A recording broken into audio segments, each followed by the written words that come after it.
21वीं सदी में भारत यूएस का द्विपक्षीय संबंध महत्वपूर्ण, दोनों सहयोगी नहीं बल्कि अहम साझीदार। नमस्कार दोस्तों, मैं रतन सिंह और आप सभी का ट्रिगर पॉलिटिक्स में स्वागत है। 21वीं सदी में किसी भी देश के साथ संयुक्त राज्य अमेरिका का संबंध अगर सबसे महत्वपूर्ण है तो वो भारत के साथ है। कर्ट कैम्पबेल, जो राष्ट्रीय सुरक्षा परिषद द व्हाइट हाउस में इंडो पैसिफिक के सामान्य व्यक्ति भी हैं, उन्होंने कहा कि बीजिंग ने वास्तविक नियंत्रण रेखा एलएसी पर तनाव पैदा किया है। वॉशिंगटन स्थित think tank centre for a new American security CNAS द्वारा आयोजित एक कार्यक्रम में एक मीडिया हाउस को जवाब देते हुए कैम्पबेल ने कहा कि मेरा मानना है कि अमेरिका और भारत एक साथ मिलकर काम करने के लिए बने हैं। हमारे संबंध बहुत गहरे, समृद्ध और रणनीतिक रूप से महत्वपूर्ण हैं। उन्होंने कहा कि अमेरिका भारत के संबंध सभी प्रमुख क्षेत्रों में अभूतपूर्व से बड़े हैं। हाल ही में दोनों देशों के बीच initiative on critical emergency technology को लेकर पहले दौर की बैठक हुई थी। उन्होंने कहा कि हमने initiative on critical emergency technology के पहले दौर की चर्चा का समापन किया है,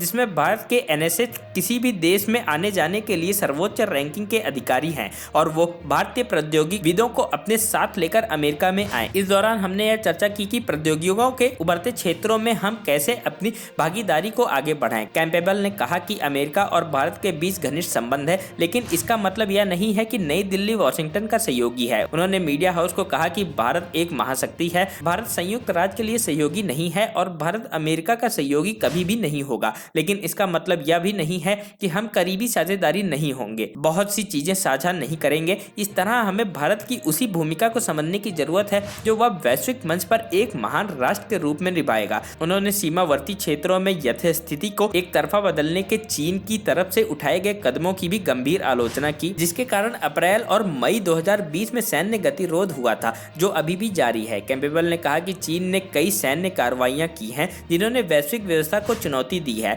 और जिसने चीन के लक्ष्य और महत्वाकांक्षाओं पर सवाल उठाए हैं। कुछ कदम जो चीन ने भारत के साथ लगती अपनी सीमा पर उठाए हैं वो वाकई परेशान करने वाला और भारत को उत्तेजित करने वाला है। इसके साथ ही भारत से दोस्ताना संबंध रखने वाले देशों के लिए भी चिंता का सबब है। CNAS की एक रिपोर्ट के अनुसार चीन ने हाल के वर्षों में LAC पर अपने बुनियादी ढांचे के विकास, सैन्य तैनाती, क्षमता में वृद्धि और भारत द्वारा नियंत्रित क्षेत्र में अतिक्रमण करने का प्रयास करके अपने सीमा विवादों को बढ़ाया है। आगामी क्वाड समिट को लेकर कैम्पबेल ने कहा कि क्वाड समूह का अस्तित्व अब 21वीं सदी के वैश्विक आर्किटेक्चर का सामान्य हिस्सा बन गया है। यह कुछ ऐसा है जो कुछ साल पहले हो पाना मुश्किल था। हमें इस बात पर गर्व है कि यह बुश प्रशासन जिसने सुनामी की घटना के बाद क्वाड समूह के देशों को एक साथ लाया था। उस वक्त समुद्री तटों से लगते ये 4 लोकतांत्रिक देश एक सामान्य उद्देश्य के लिए एक साथ हो रहे थे और जवाब दे रहे थे। ट्रंप प्रशासन ने क्वाड समूह में शामिल होने के फैसले को वापस लाने की मांग की, लेकिन राष्ट्रपति बाइडेन का इसे लेकर जो विजन था वो ये क्वाड समूह के देशों के बीच होने वाली वार्ता को उनके